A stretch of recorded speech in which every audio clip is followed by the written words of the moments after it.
Masechet Shabbat, résumé du Daf Nunchet. La Gemara se rapporte sur ce qu'on a vu dans la Mishnah, qu'il est interdit de sortir pendant Shabbat avec le kavoul. La Gemara ramène deux explications à ce que c'est que ce kavoul en question. Soit le kavoul en question, la Gemara avait ramené dans le Daf précédent. Ce kavoul veut dire, c'est une genre de kippa que la femme porte en dessous de son foulard. Et ça, c'est ce que on a dit ce qu'on appelait dans la Mishnah le kavoul en question. Deuxième explication que propose la Gemara ici. Le kavoul est un signe du serviteur. Le serviteur a un signe qu'il porte sur son corps, un signe qu'il porte comme dans une chaîne à son cou, qui vient prouver qu'il est serviteur. Et ce signe-là, c'est ce qu'on appelle kavoul, qu'il n'a pas le droit de sortir avec pendant Shabbat. La Gemara demande pourtant, Shmuel a permis au serviteur de sortir avec ce signe-là à son cou. Répond la Gemara, ça dépend qui c'est qui le lui a fait. S'il s'est fait à lui-même, il n'aura pas le droit de sortir avec de peur qu'il ne l'enlève de son cou. Si c'est son maître qui le lui a fait, on ne craint pas ce problème. Son maître qui lui a fait ce signe-là, il ne risque pas de sortir de son cou parce que si son maître va le rencontrer, il ne sera vraiment pas content. Le serviteur a peur de son maître et donc il ne risque pas de l'enlever. Malgré tout, dit la Gemara, si il le porte à son vêtement, même si c'est son maître qui le lui a fait, il n'aura pas le droit de sortir avec pendant Shabbat, malgré que je ne crains pas qu'il l'enlève. Je crains par contre que ça tombe et que ça se casse et qu'il risque pour cacher l'emplacement de ce signe-là dans son manteau, il risque de relever son manteau sur ses épaules, le porter sur ses épaules, ce qui est totalement interdit pendant Shabbat, minatora. La Gemara ramène encore une différence entre un kavoul et un autre, entre le signe du serviteur, dans deux cas différents. C'est-à-dire que même si c'est son maître qui le lui a fait, donc non seulement on fait la différence entre si c'est lui qui se l'est fait et son maître qui le lui a fait, donc on a dit que si c'est lui qui se l'est fait, même à son cou, ça sera interdit de sortir avec, de peur que, comme on a dit, il risque de l'enlever de son cou.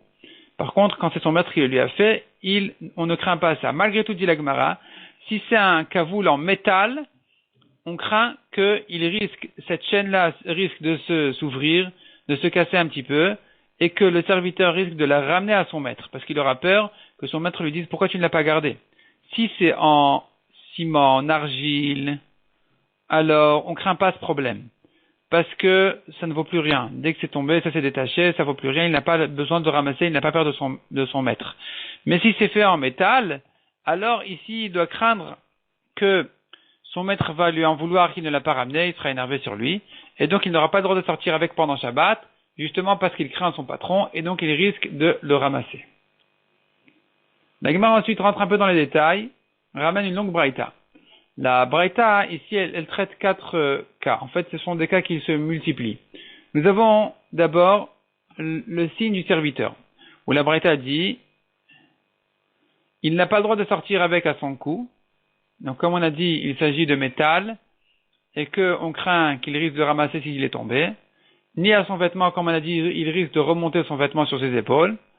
Et l'un et l'autre reçoivent de la touma. Ça s'appelle un objet, ne reçoit pas de touma. Ça ne s'appelle pas un bijou, ce signe-là ne s'appelle pas un bijou et donc il ne reçoit pas de touma. Le serviteur n'a pas le droit non plus de sortir avec une cloche, ni à son cou, ni à son vêtement. À son cou, il n'a pas le droit de sortir, mais à son vêtement, si c'est bien cousu, il a le droit de sortir avec. Et cette fois-ci, ça reçoit oui de la touma, ça s'appelle un bijou, ça s'appelle un vêtement qui reçoit de la touma. Maintenant, la BMA, un animal n'a pas le droit de sortir avec le signe de propriété de son maître, ni à son cou, ni à son vêtement. Ça s'appelle porter pendant Shabbat. Ni même avec une cloche à son vêtement, ou bien ni à son cou. Et par contre, cette fois-ci, les cloches ni les cloches, ni les tampons, là, les signes, ne reçoivent pas de touma. Et la Gemara vient expliquer la halachot de cette braïta-là, une à une. Donc on a déjà expliqué ce qu'on a vu au début, qu'il est interdit de sortir, même si c'est son maître qui le lui a fait, puisque c'est fait en métal, il n'a pas le droit de sortir avec ce signe-là, qui prouve qu'il est serviteur, de peur qu'il se casse et qu'il risque de le ramasser pour le ramener à son maître. En ce qui concerne la touma, la Gemara prouve d'ici qu'il s'agit effectivement de métal, pour nous dire que malgré qu'en général les métaux reçoivent de la touma, plutôt les ustensiles en métal reçoivent de la touma, les récipients, ici ça ne reçoit pas de touma, ça ne s'appelle pas un bijou. En ce qui concerne les cloches, on a dit qu'il n'a pas le droit de sortir avec la cloche à son cou. Donc ici, on craint qu'il risque de la ramasser, mais à son vêtement, si c'est bien cousu, on ne craint pas ça. On a dit encore que, cette fois-ci, en ce qui concerne la touma, ça reçoit 8 de la Touma. Ça, c'est clair. Ça reçoit de la Touma parce que c'est un bijou. La Gemara ensuite explique la BMA. On a dit qu'elle ne peut pas sortir ni avec le signe de propriété qu'elle porte, ni avec les cloches. Ni avec les cloches. Et cette fois-ci, on a dit que les cloches ne reçoivent pas de Touma. La Gemara demande une objection. D'une braïta, on voit clairement que les cloches d'une BMA reçoivent de la Touma. Répond la Gemara, ça dépend. S'il y a le bâton dedans, ça reçoit de la Touma, parce que ça fait un son, et une cloche qui fait un son, ou n'importe quoi qui fait un son, ça s'appelle un kli qui reçoit de la Touma. Un kli, un récipient, un ustensile qui est suffisamment important pour recevoir de la Touma, comme ce qu'on le prouve des psukim. Si par contre il n'y a pas de bâton, et que ça sert à une BMA, alors dans ce cas-là, on ne considère pas ça comme un bijou de la BMA, ça ne reçoit pas de Touma. De même pour un enfant, si ça sert à un enfant, l'essentiel est le bâton, et donc sans le bâton, ça ne reçoit pas de Touma.